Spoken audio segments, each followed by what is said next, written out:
Hey everyone. So today we're talking about Samuel, First Samuel in particular. But yeah, we're going to talk a bit about textual criticism briefly for you all because it's very technical and quite boring. Then we're going to talk a little bit about where we're at and sort of the history of what's going on in the text. You know, we started with creation, things like that. We moved through the conquest, the period of the judges. Where are we now?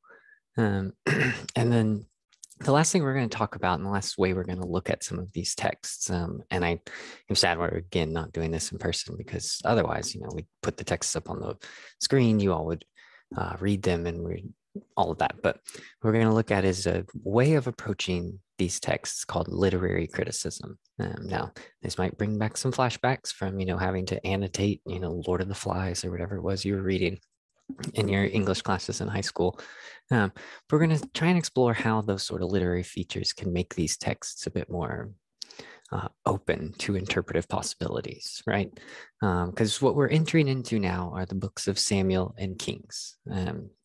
Now we have them, right, as First Samuel, Second Samuel, First Kings, Second Kings.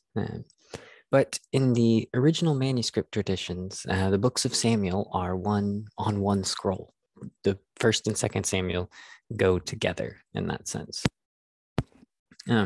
So I'm going to share my screen. Of course, I have a PowerPoint. It's also so I'm not having to be this giant face the entire time. Okay, so this is a very confusing diagram, and you're not supposed to know this, but I'm trying to show you some of the background of what goes into a process called text criticism. So if we remember all the way back in that first class, where we're talking about the manuscript traditions or the manuscripts themselves as, these material objects that we have the Bible in that nice bound form with this pretty stable text. Now, all of this stuff in here are various manuscript traditions that scholars work through to try and find differences between the various different manuscripts, and what those differences might sort of reveal about translation, the understanding of the text, so on and so forth. So the books of Samuel seem to be split into discrete books, First Samuel, Second Samuel, in the Septuagint. And if you're ever looking for Septuagint, it's always sort of abbreviated as LXX. That's relating to an old legend about its origination. About 70 different scribes go and translate the Hebrew Bible. They all come up with the exact same text. That's why it's LXX 70. Some of the traditions are 72, but they're not going to call it LXXII. So that's the Greek version. This is this basic Greek version. And then you see there's a bunch of different traditions that sort of branch off of it. Now the Hebrew text, if you can see up in the little, video corner, this guy is way over here on the right, called the Masoretic text. So that Masoretic text is what, we base the Hebrew off of. It's the oldest complete version of the Hebrew Bible, of the Tanakh, that we have found so far. So this book here, it's not the, if we look right here, there's a text called the Hexaplar. This isn't the Hexaplar, but it's what the Hexaplar is like. And what the Hexaplar is, there's a guy, oh shoot, I'm trying to remember his name real quick. Origen, sorry, who some of you might know from, popular discourse. He was really in theology, Christian. He was about 10, 12 years ago, but he lives a very, very long time ago. Origen's a prolific author, and he is a Christian who is he's just thinking about the Bible. He wrote over 2,000 books in the ancient world, which is insane. So what he does at one point, he's trying to figure out how the Old Testament Hebrew text relates to the Greek version, that he has. He's a Greek-speaking Christian living in Alexandria and in North Africa for quite some time, and they speak Greek there. And he is reading it in Greek, but he wants to get back to this original text. So he does what any good scholar of the text would do, and he goes to Palestine, At the time, it's called Roman Palestine. And he starts studying with rabbis. He's like, I want to learn Hebrew. Can you teach me? And he does. And he translates the Septuagint back into Hebrew. Quite the feat. And so what he does at one point is he creates this sort of multi-columned book that would have the Hebrew, the Greek, another Greek version called Theodotion, and three other translations, kind of all side by side. And this is so he can compare, the differences in the two and see if there's something kind of interesting or useful in that situation. And Origen's, while he's not the first, Origen's kind of an exemplar of a mode of approaching these texts called text criticism. Now, text criticism there's different forms of it, but its basic sort of goal in a lot of ways is to figure out what is the text of the Bible. Now, I bring it up in First Samuel because the Greek and Hebrew versions of First Samuel are quite different. The Greek is about 20% longer. For one sort of example of where it's really sort of importantly different is in those first two chapters about Hannah and all of that. Hannah's much more active. She's not sort of only passively receiving the blessings, and she's not, working with, or she's not being filtered through Elkanah, her husband. She's very, very active. So we have kind of two different representations of her in that sense. So text criticism in the book of Samuel is quite difficult because the traditions are so sort of more actively different from one another. A lot of text critical questions are things like, well, this manuscript left out this adjective. Well, obviously, in that sense, it's probably just a mistake, right? Or, this manuscript is a lot longer. This sentence is, has an extra clause on it. What are we supposed to do with these two that mix together? In terms of Samuel, it's a much more serious question for text critics, not for you all. But I want to give you sort of a background of what's going on to give us our Bible that we have today in that, bound text stable form. So the idea behind text criticism is to discern what is the text. And there's a lot of different ways to approach it. Some people want to focus on which one is the oldest manuscript. The oldest text is, for our purposes, the text itself. And there's a lot of very, very old manuscripts, but most of them are fragmentary. So we're going to talk about the Dead Sea Scrolls later on. But the Dead Sea Scrolls, someone will, in biblical academic news, be like, wow, they found a new Isaiah scroll or whatever. And it's like, yeah, it's 14 verses and half of those verses are missing parts. These manuscripts are thousands and thousands of years old. So of course they're going to deteriorate. So finding the oldest text isn't always possible is another sort of complication in this field of study. So there's other ways. Some people focus on what's the most complete text or what's the most intelligible text. And this various, these approaches to it sort of result in what we have today is called an eclectic text. Eclectic text. It's a little bit of a tongue twister. So in that sense, what scholars have done is they've tried to compile through various principles what they think is the best text. And sometimes that relies on the Greek version over against the Hebrew. Sometimes, it relies on a Dead Sea Scroll over against what we have in the Masoretic text, things like that.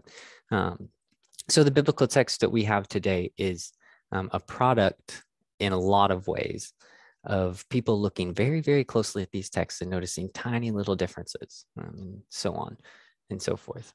So some of the principles of it, these are good just because, you need to know Latin terms. That's what you learn in college, right? The first one there is the Lectio Brevor. Lectio Brevor means the shorter reading. So you can imagine if you have two copies of a book, Moby Dick or something. I'm not going to try and quote a line from Moby Dick, but say there's a speech that's 10 lines long in the manuscript. Then you find another manuscript that has an 18-line long sort of speech in that same spot. This principle of text criticism says, it's preferable to have the shorter reading. The idea is that scribes would add things over time, right?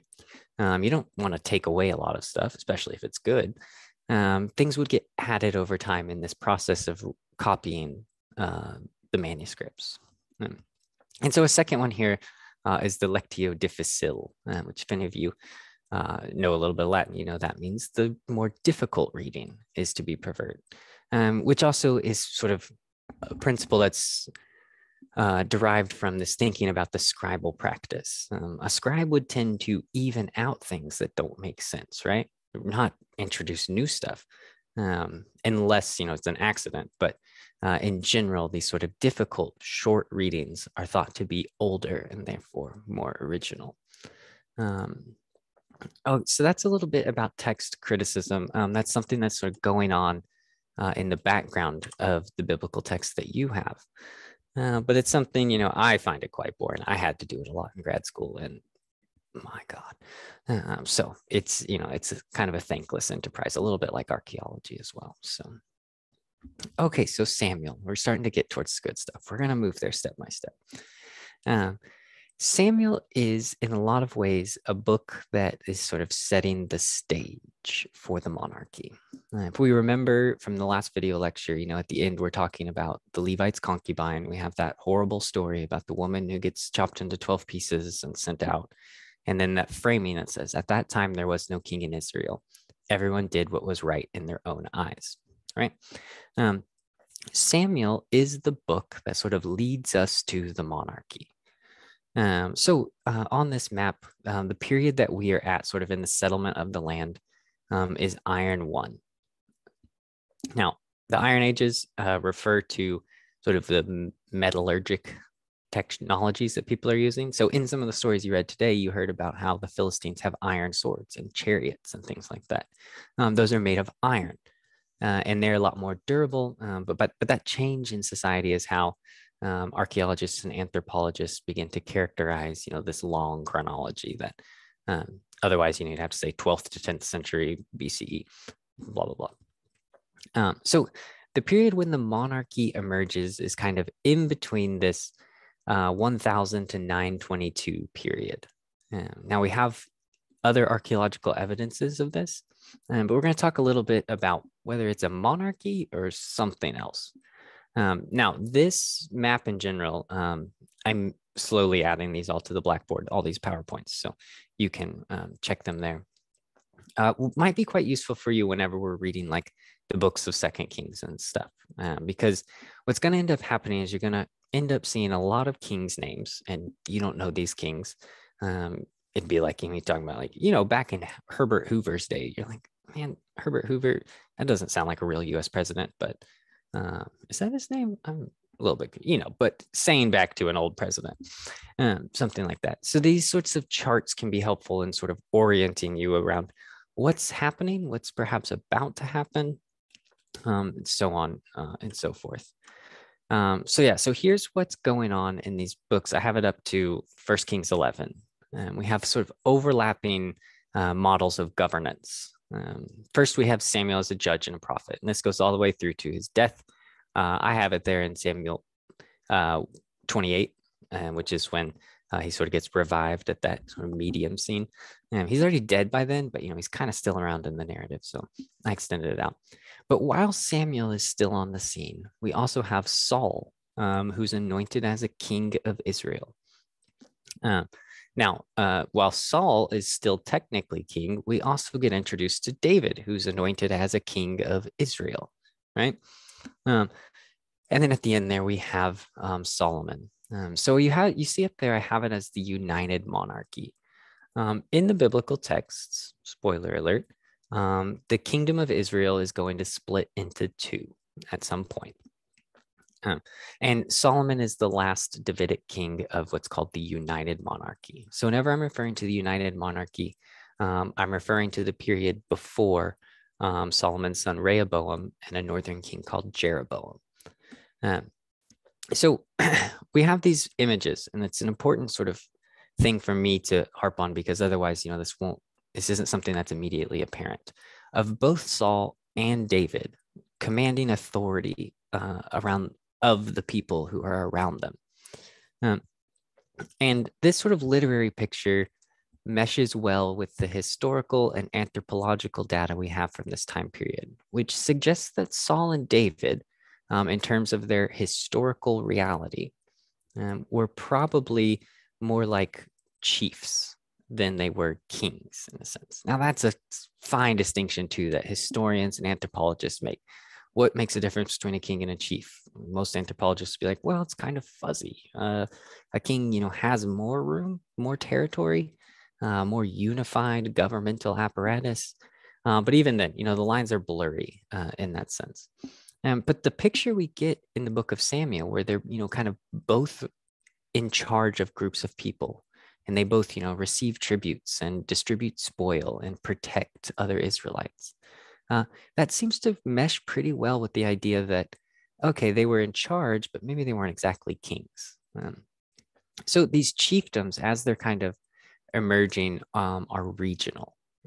David has this sort of region. There's one story that we'll see in Second Samuel where it says, David went to all the cities, all the people where he normally went. That seems to be the idea that, those are his sort of strongholds, so to speak. And the same thing with Saul. Most of the cities that Saul is associated with come from his tribal region, Benjamin. He has some more, a little bit wider spread, we could say, than Benjamin. But nonetheless, that's kind of the idea. They're regional power players. I hesitate to use the term warlord, but warlord is kind of what they were. They're strong, forceful military commanders. Okay, so we have the united monarchy, and then there's this divided monarchy. Now, I'm bringing this up now because we're going to end up, jumping into kings, and there's not a lot of time to talk about it there. But the northern kingdom is typically called Israel, which is confusing because right now everything is called Israel, right? It has a capital in Samaria. It's larger. It's a lot more, we could say, important in terms of the geopolitics of the region. Whereas the Southern Kingdom is quite a bit smaller. Its economy is a bit weaker. It doesn't have as good of places for growing crops or trade routes in it and things like that. And so in that sense, these two monarchies are a little bit imbalanced, we could say. Now here's a little map of it as well. We can see the Northern Kingdom right up in here in the sort of pinkish color. And then the Southern Kingdom, which is called Judah, because that is sort of the tribal region that it encompasses. Jerusalem's in the land of the tribe of Judah. And so this kingdom gets called Judah there. Now these two split, and we're going to talk a lot about why they split eventually. But just wanted to put that sort of on your mind. And this list too could be useful whenever you're reading Second Kings, because the way the text works is it kind of jumps back and forth between a northern king, a southern king, northern, blah, blah, blah. Keep on going. So this might also be somewhat useful for you. Okay, so here's a decent timeline. We are right around here on the far left side, and it's not to scale, by the way.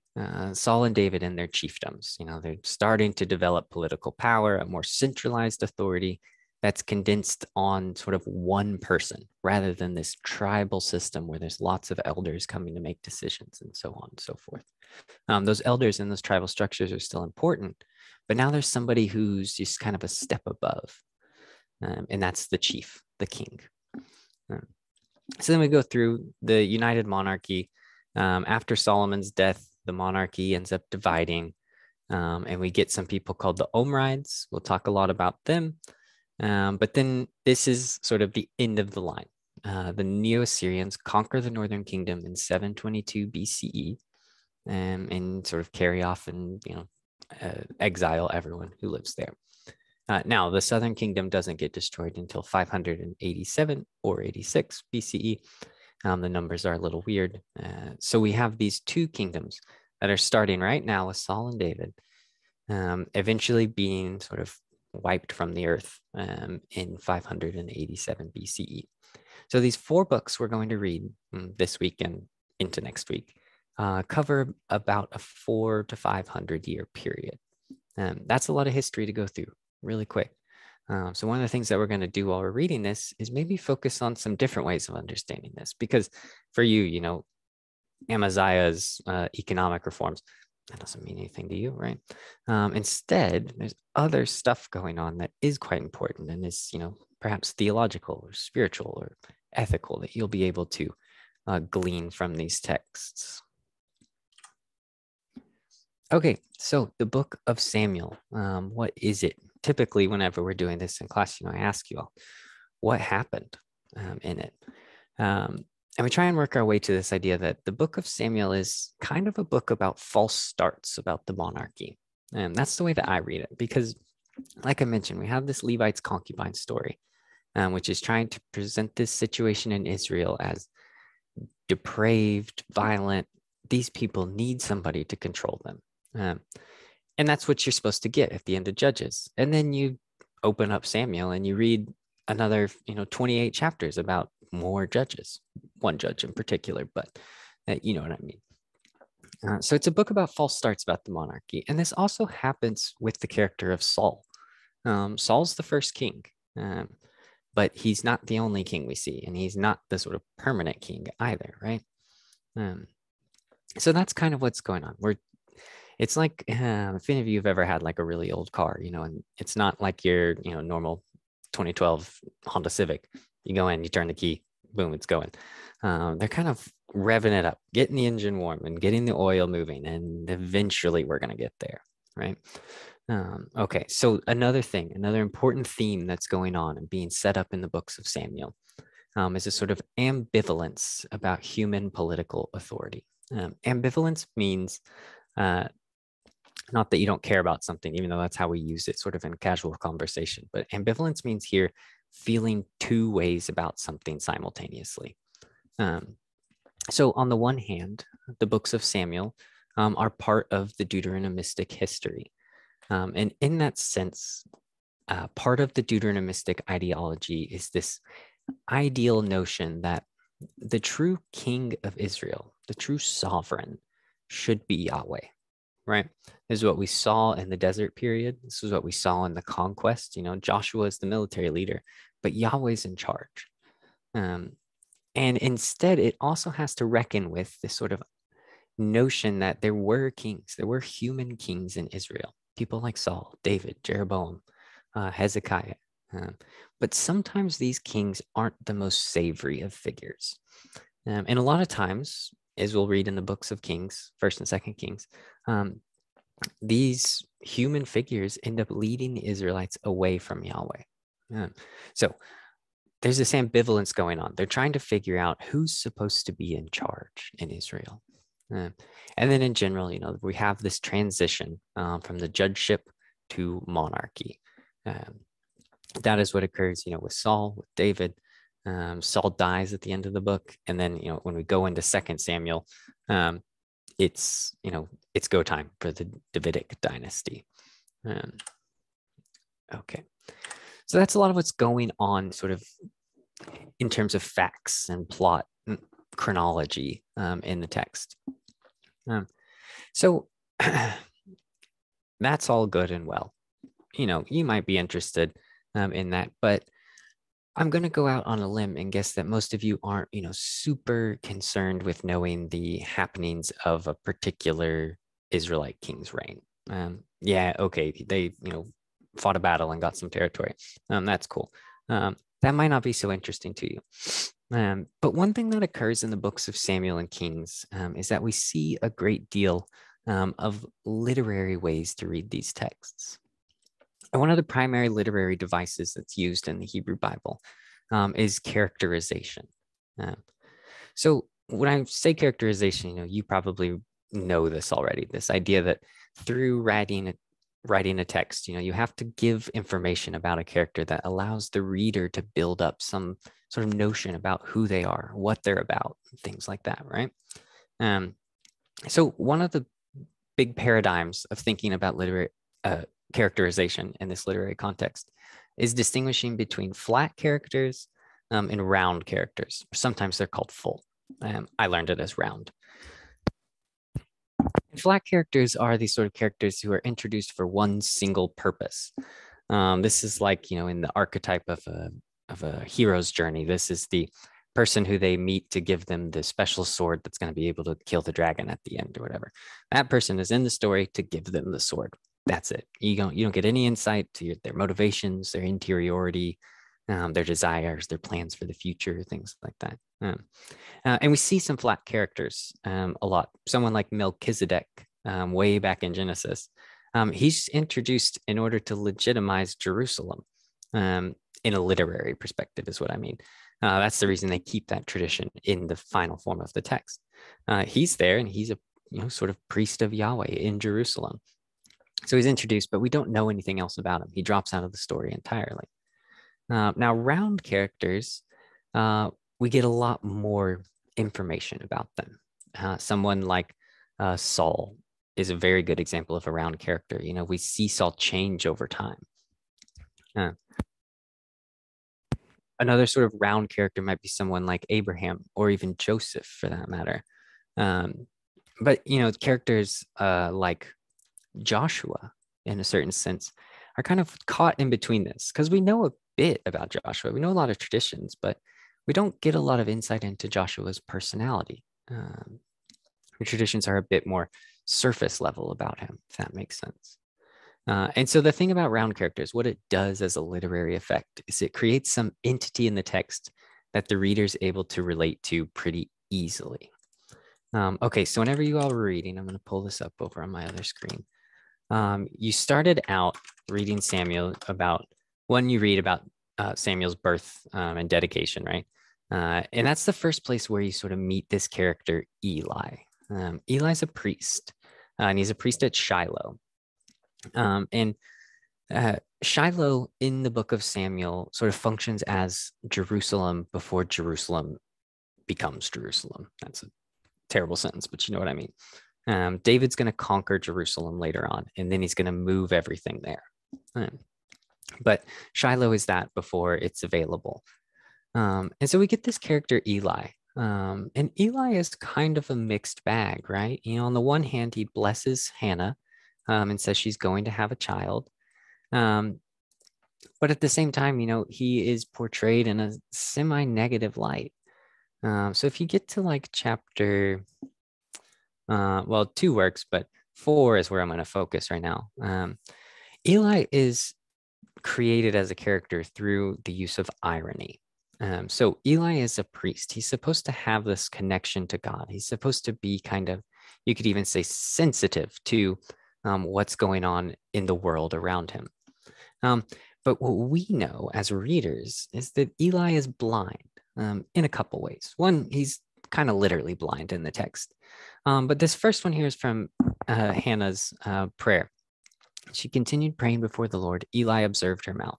Hannah was praying silently. Only her lips moved, but her voice was not heard. Therefore, Eli thought she was drunk. So Eli is seeing, he's watching, but he's not really understanding what's going on. And this sort of gets developed throughout the text. We have the sons of Eli later on. They were scoundrels. They had no regard for the Lord. And it describes all the things that they did. Thus, the sin of the young men was very great in the sight of the Lord, for they treated the offerings of the Lord with contempt. Now, a quick little aside about this word with contempt. That's more passive English translation than what's in the text in the Hebrew. And it's really more trying to communicate a sense that they actively despised the offerings to Yahweh. They were profaning them in a certain sense. But in terms of Eli, what we're supposed to see here, what we're supposed to get from the text is that Eli also isn't noticing what's going on around him. His sons are doing all of this horrible stuff, and it's making Yahweh angry. So in that sense, Eli as a character is sort of one being construed through irony that we know as readers. We know what's going on with Hannah. We know that these sons of Eli are bad people. We know that Samuel's special, yet Eli, kind of just leaves him there in the temple. We know things that the characters themselves don't. So whenever we're trying to interpret these texts, we have to kind of make sure we're working with the kind of knowledge that the characters have in the text. You can't really fault Eli for not knowing what's going on with Hannah in terms of like, well, obviously this is what's happening. He's trying to make sense of it in the text. Okay, so that's Eli. In terms of Eli's story, there's one other sort of important thing, which is that at some point, a prophet comes to him and says that his sons are going to die and the priesthood is going to be taken from his family. Now, we've talked a lot about Levites and how they're priests, right? I'm going to have to pick this up. This is already kind of long. His family are priests, but they're amongst all the Levites, there's a family that's higher than regular priests. That's the family of the high priests. In that sense, it was Aaron's family, if you remember Moses's brother. So what's going to happen is that Eli's family is going to lose the high priesthood, and it's going to pass on to Samuel. And we'll talk about that later on when we talk about priestly families and so on and so forth. But Samuel is in the text kind of somebody who fulfills all the roles. He's a priest, a prophet, and a judge. Okay, so at Shiloh, where he's at living with Eli, Samuel was ministering before the Lord, a boy wearing a linen ephod. That's just a priestly, garb, you could say. There's a really sweet story in there about how his mom brings him a new linen ephod every year. Very cute. But remember, Samuel is a Nazirite. Samuel isn't allowed to have, we talked about this with Samson in the last lecture, no wine, can't cut his hair, and can't touch dead bodies. And in this sense, he's kind of holy to Yahweh. So his mom actually deposits him in the temple, and he's not going to leave in that sense. Now, so that's his role as a priest. Ministering before the Lord means doing priest stuff. Now, at Zuph, a different city, this is when Saul and his little servant person are going around looking for the donkeys that have gone missing. And they're looking, they can't find them, and they're getting worried. And the boy says, there's a man of God around here. And eventually at some point in the text it says, come, let us go to the seer. Now a seer is somebody who has second sight. And it's connected with Yahweh in the text. But this is something we know from many cultures around the region. There were people who were seers, people who could see beyond sort of their physical perception. So you lose some donkeys, you go to the seer dials them up and says, oh, right, there they are over there, so on and so forth. So in that sense, that's connected with an older form of prophecy in the Israelite world, so to speak. And we'll come back to this when we make it to the prophets, but I'm just showing you that Samuel does everything. Okay, and then the last one, him as a judge. He lives in Ramah, but it says in one of these chapters, I think it's 1 Samuel 7, he says he went on a circuit year by year to Bethel, Gilgal, and Mizpah, and he judged in all those places. So Samuel is a judge, kind of like Deborah in this sense. He goes from place to place, hears cases, tells people to stop doing stuff or to do other stuff. You know how it goes as a judge. So all of this sort of culminates as well in a contrasting characterization where we have these evil sons of Eli who, are kind of like Samuel's contemporaries. They're all living in the same house. They're all working for Eli. And the sons of Eli are evil and terrible. Samuel, in contrast, is holy to God and doing the right things and listening to the voice, that he hears in chapter 3. So again, characterization is working the whole time that we're reading these stories that otherwise, you're thinking about, well, what's the Ark of the God thing? What's that about? I don't know. It's just a weird story. It's like, well, maybe it's doing something to build up a particular character so that we understand them in a certain way as readers. That's part of rhetoric again. Okay. Now, I'm going to be going through characters a lot in this. So if there are any texts in particular that you all wanted to talk about, send me a note and I'll probably bring them up whenever we're back in person. We're just going to kind of go over a bunch of stuff that we need to talk about in person as well. So let's move on to Saul. Saul is more than anything, I think Saul is a tragic figure in the text. So this is another way of looking at these texts in terms of a literary perspective.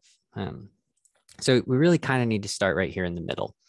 Um, for whatever reason, at some point in time, the Davidic chiefdom ends up becoming dominant over Saul's chiefdom. Now, that's a sort of historical fact. That's something that just happens. Now, this historical reality, though, has to be portrayed through narrative tension in the text. There is some sort of struggle. Now, whether the tales that we get in here are, like I was saying, that sort of list of facts in history that go, this happened, this happened, this happened, this happened, or whether they're trying to teach us something else about Saul and David, are two different ways of looking at the text. So portraying it through narrative tension means that the conclusion is a foregone conclusion. So in that sense, why do I say Saul is tragic? Well, this is my definition of him, but a rough definition of a tragic character is a character whose fate is controlled by forces outside of their control. Saul can't do anything to change his fate. And this is part of what we see about Saul that's so sad in a lot of ways is Saul doesn't really do much wrong in the text. He's a faithful Yahwist. He is loyal to other Israelites. He goes outside of his tribal territory to save some other Israelites from being killed, gouged, having all their eyes taken out. Brutal. He stops people from sinning. After one battle, the people are so famished, they start rushing upon all these animals and eating them with the blood in it. And Saul's like, no, no, no, no, no.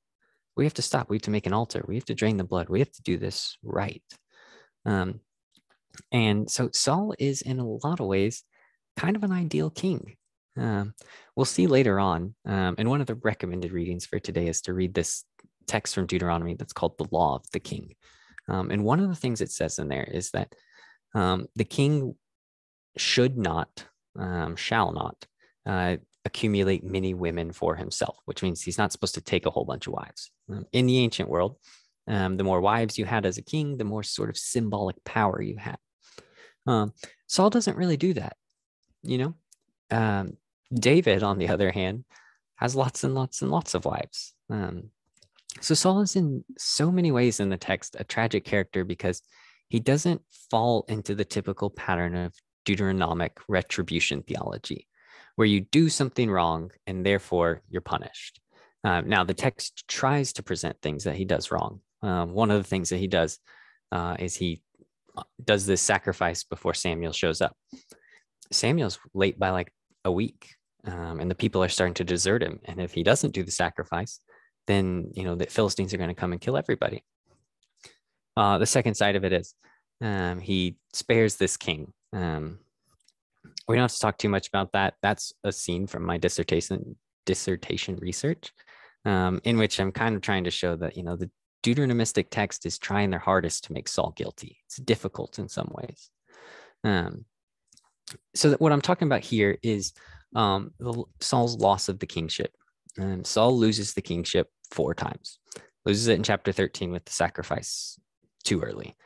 Loses it in chapter 15 for sparing this king. He loses it in chapter 28, and that's a scene where he goes to the medium and brings Samuel back up from the grave. Samuel's like, listen, you've lost it. You're never going to get it back. And then he loses it again in chapter 31 when he dies. So it's what's called overdetermination. It's like when someone is denying something too much. I think the Shakespeare line is, methinks she doth protest too much. And it kind of reveals that there's something else going on. In a literary sense, this is a byproduct of having to having to represent the historical reality that David is the one who becomes the sort of founding dynasty of the Israelite monarchy, in contrast to Saul, despite the fact that Saul is the first king. So we have this character Saul, and I like to sort of point this out because he gets a bad reputation a little bit, especially whenever he starts to go a bit more manic in the later chapters. But Saul is caught up in forces beyond his own control. And so we're going to talk about David more next class. So we're kind of jumping over the David traditions from this one, even though there's great stories in there, like David and Goliath, David being chosen, all that stuff's going on, David playing the harp, things like that. We're going to focus on Saul a little bit. as well. Okay, so whenever Saul is anointed in chapter 13, we see our first Messiah. So Messiah is the Greek version of the Hebrew word Messiach. And all Messiach means is anointed one. So in ancient times, whenever a king was being anointed, whenever a king was being crowned, one of the ways they showed this was by taking oil, olive oil, and sort of slathering them up in it. And that's how people in the ancient world, if you're interested in ancient skincare regimens, that's how people clean their faces. That's how they moisturized and stuff like that. So it might seem kind of weird, take a bottle of olive oil and pour it on your head. Don't do it. That's not the kind of oil you should be using, not food grade olive oil. But that's what, is kind of in the air at the time. So Saul is anointed. He becomes a Messiah, a Messiah. Now we have some other Messiahs in the Hebrew Bible. Saul is one. David, that happens. This guy Cyrus is a Persian emperor. We're going to talk a lot about that whenever we get to Isaiah. The suffering servant is said to be a Messiah. So we have all of these people who are being anointed. Now, I just point that out because the king in these texts is envisioned as someone who, despite the fact that Yahweh doesn't really want there to be a king, is commissioned to lead and deliver the Israelites. That's the role of a king in the books of Samuel and the books of Kings as well. Okay. So one thing we are going to talk about David and Saul, though, is that there are a couple of odd traditions. Now, the book of Samuel, beyond the text critical problems, also has something that's called a literary critical problem, which is where when the authors are taking these traditions and joining them together in the final written document, sometimes things contradict or a little bit don't make sense with one another. And one of these occurs in 1 Samuel 16 and then 1 Samuel 17. So in 1 Samuel 16, after David has been anointed, Samuel takes him to Saul's court and sort of puts him in the employment of Saul. He plays the lyre for him whenever Saul gets angry. And then we flip to chapter 17, which is the story of David and Goliath. David comes to the camp and all of that, and he gets introduced to Saul. I mean, don't you remember him? Right? And so what's going on here is that we have two traditions that have to be joined at some point. And sometimes we kind of have another false start. David knows Saul. Okay, wait, no. In 117, he doesn't know Saul. Things like that. That's not a serious problem, but that is something to look at if you're ever doing sort of a literary critical reading of the Bible, say for your final paper. That's a question to investigate, so on and so forth. Okay, so I have down here marriages, intrigues, and exiles. David's story in the book of 1 Samuel is one of being integrated into the royal family. There's some court intrigues, where Saul's trying to kill him, and then David and Jonathan are good friends. Things like that. It's court drama. It's not to be too sort of blasé about it, but it's almost like a soap opera style thing. We get the behind the scenes of what's going on in the Israelite court. But eventually David is driven away from Saul's sort of court. By court, the palace, the capital, things like that. He's driven out and he has to go become a mercenary. And he works for some people called the Philistines, which if you all were reading closely, you know that that's kind of odd. The Philistines are trying to kill your people.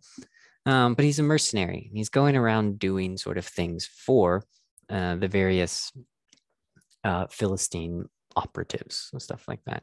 And that's how David builds his reputation. David is a warrior. He is very skilled in martial arts, we could say. He develops, sort of a troop of highly decorated. They didn't have medals, but people have been in a lot of battles. They're battle hardened soldiers in that sense. And so that's where the book of Samuel kind of ends. The book of 1 Samuel ends. Saul dies and David is living amongst the Philistines. And this is odd for us, I think, to have this paradigmatic Israelite king in David, who's working for the enemy. It's part of this sort of form of literature, oh, it's drama. Is David going to make it back? Find out next week on 2 Samuel. That sort of, notion. That's a bit reductive, but it's that sort of building of tension over and over and over again. Okay, so one last scene that I really want to talk about, because it's sometimes quite interesting for people, is 1 Samuel 28. Let me take a drink of water real fast.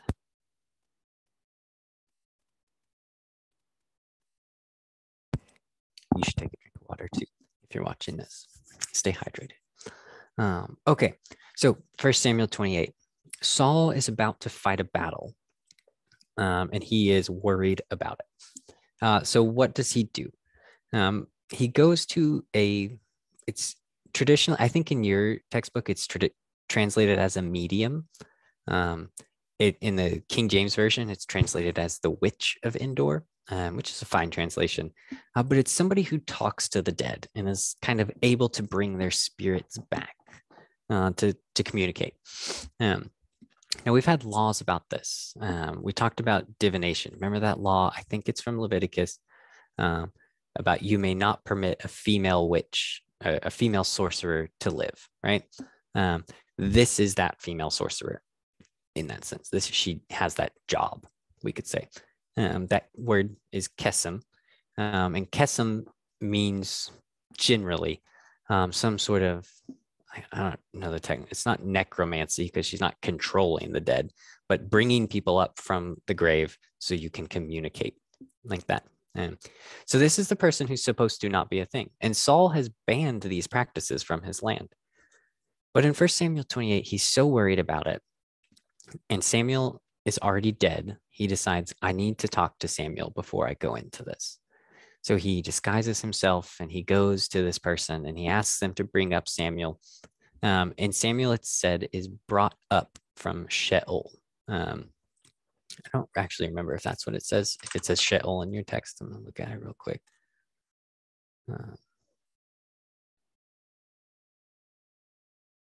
No, it says coming up out of the ground. So but that's where he's coming up from. So Sheol is in the ancient Israelite tradition, the place you go after you die. It's not heaven and it's not hell. There's not really a sense of punishment nor a sense of reward. It's just kind of where you go after you die. This is part of, we see it in Greek mythology too, the shades, and sometimes the dead are called shades in the Hebrew as well. They're kind of ephemeral, ethereal, not really there, but also not there, if that makes sense. I feel like that's a little difficult to sort of present in words. So Sheol is a place of rest and stillness. So when you see it in the text a little bit, 28:15, after she's coming up, then Samuel said to Saul, why have you disturbed me by bringing me up? It's like Samuel was in the middle of a really great nap and he got woken up in that sense. So that's what Sheol is. And we'll see Sheol a lot in the Psalms, in Proverbs, I believe in Proverbs, in the prophets all around. And I just want to give you sort of some body about what that is. It's not hell, and it's not heaven. It's where you go in this sort of phrase when it says, this is something we've seen 100 times already. He died and was gathered to his fathers. That is sort of the idiom for saying he died and he went to Sheol. That is where people were envisioned to go after their life. Now, in this scene, 1 Samuel 28, when Samuel comes back up, he tells Saul, here, let me read it. The Lord has done to you just as he spoke by me, for the Lord has torn the kingdom out of your hand and given it to your neighbor David, because you did not obey the voice of the Lord and did not carry out his fierce wrath against Amalek. Therefore, the Lord has done this thing to you today. Moreover, the Lord will give Israel along with you into the hands of the Philistines, and tomorrow you and your sons shall be with me. The Lord will also give the army of Israel into the hands of the Philistines. Now, I mentioned earlier on that Samuel is a prophet, right? And this is a very typical sort of prophetic utterance, telling Saul what's going to happen. And in that sense, this is part of a Deuteronomistic literary, I don't know what you call it, sort of a trope that they do over and over and over again. They have a prophet come to a king, tell them something's going to happen, and then that thing happens. So those stories that we'll see in First, Second Kings, this is sort of the origin of it in a lot of ways. This is the original form of it, and all the rest of the stuff that Samuel has said. So that's Sheol. If you have any questions about it, please feel free. Okay, so one thing I want to mention real quick is that in these stories, sometimes they might be kind of difficult to get through. But what we're seeing with this kind of literature is that the Deuteronomistic texts are also using some lighthearted manners of representation in order to communicate deeper, more important messages. So we've already talked a bit about Eli, the blind priest. Eli is further, kick him while he's down. Whenever he dies, he's sitting on a wall and someone comes back and says, both your sons are dead. He's like, oh, it's tragic. And he says, and the ark of the Lord has been captured. And he falls off the wall and it says he died because he was a very large man. So it's like, oh, poking at him again while he's already dead. But those sorts of jokes are not just jokes for joke's sake. They're supposed to sort of indicate the feebleness and the not quite rightness of these other characters that characters like Samuel or David are replacing, right? So there's a lot going on in a joke. Now, one is kind of a pun. You read this story about a guy named Nabal. David comes to his place and he's asking for some refuge. He's on the run from Saul, and Nabal refuses him. Now, Nabal goes home, tells his wife about this, and his wife is like, oh man, I got to go fix this. Now, Nabal's name means fool, idiot, kind of is what it means in the Hebrew. He's hot-headed, he's not thinking straight, he's being mean to somebody with, this hardened group of mercenaries behind him. And so we get there that in that sort of pun, a characterization that works in favor of David. David, even though this guy has offended him and refused hospitality, and he's the king of Israel, is able to show restraint. He doesn't kill everyone in that sense. So we get a contrastive characterization that shows us that David is special, right? Okay, and then we also have another sort of thing we'll see a lot in the Deuteronomistic history, which are allusions to other texts. So there's a chapter in 1 Samuel 30, where David's living amongst the Philistines. They're about to go to battle with Saul, and they're debating whether or not they're going to take David with them. So on the one hand, David's a good soldier. We need that, right? On the other hand, one Philistine remembers, I'm going to click over there real fast. Oh, sorry, it's actually 29. Sorry. Commanders of the Philistines are angry, said, send the man back so that he may return to the place that you have assigned him. He shall not go down with us to battle, or else he may become an adversary to us in battle. For how could this fellow reconcile himself to his Lord, referring to Saul? Would it not be with the heads of the men here? Is this not David, of whom they sing to one another in dances? Saul has killed his thousands, and David his tens of thousands. That's something that showed up 15 chapters earlier in the text. When Saul and David are still, working together and they're going out killing Philistines and all of that. David comes back with a whole bunch of foreskins. Sorry, we're actually going to talk about that story too. And the people start singing this song. So a lot of what I've been trying to do with literary criticism is show you that, you can read these texts as, okay, this is so boring about all of these old kings doing stuff that doesn't seem like it matters. This is especially true in First and Second Kings, not so much here. That literary analysis of how these texts work and how they try and convince you opens up interpretive possibilities beyond the chronological. Okay, now I had meant to talk about this text, but I skipped it. And I think I started this at 14, so I think I got about 6 or 7 minutes left. Okay, so in 1 Samuel 18, Um, Saul is marrying his daughters to David. And he's already married one, Merab. And there's another one, Michal, who loves David.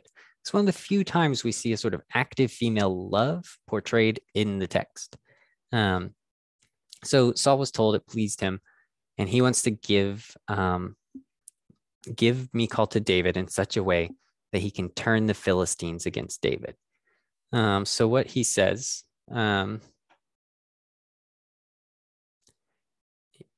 Saul says, "Thus you shall say to David," talking to his servants, "the king desires no marriage present except 100 foreskins of the Philistines, that he may be avenged on the king's enemies."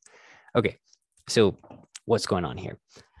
Saul is trying to either kill David in battle on accident, um, and he's trying to get the Philistines to hate David so that they'll come after him and kill him. Problem solved, right?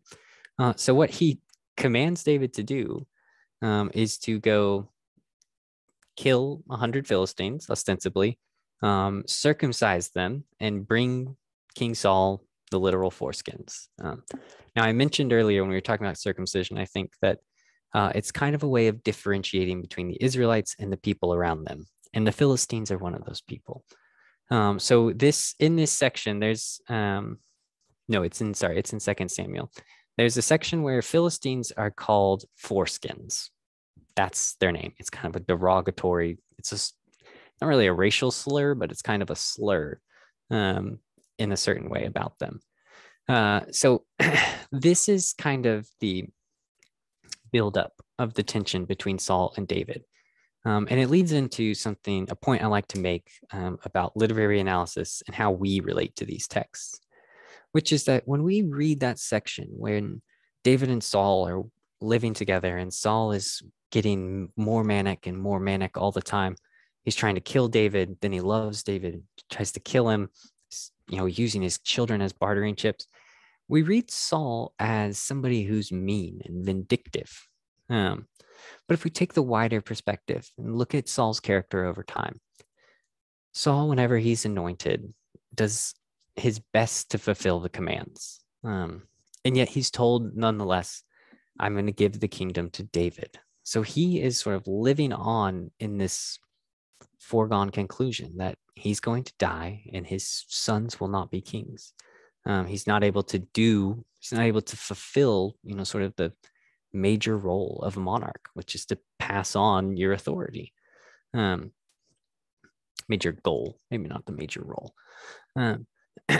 So whenever we see Saul becoming this way, we put ourselves in Saul's shoes and we think, yeah, I would act the same way.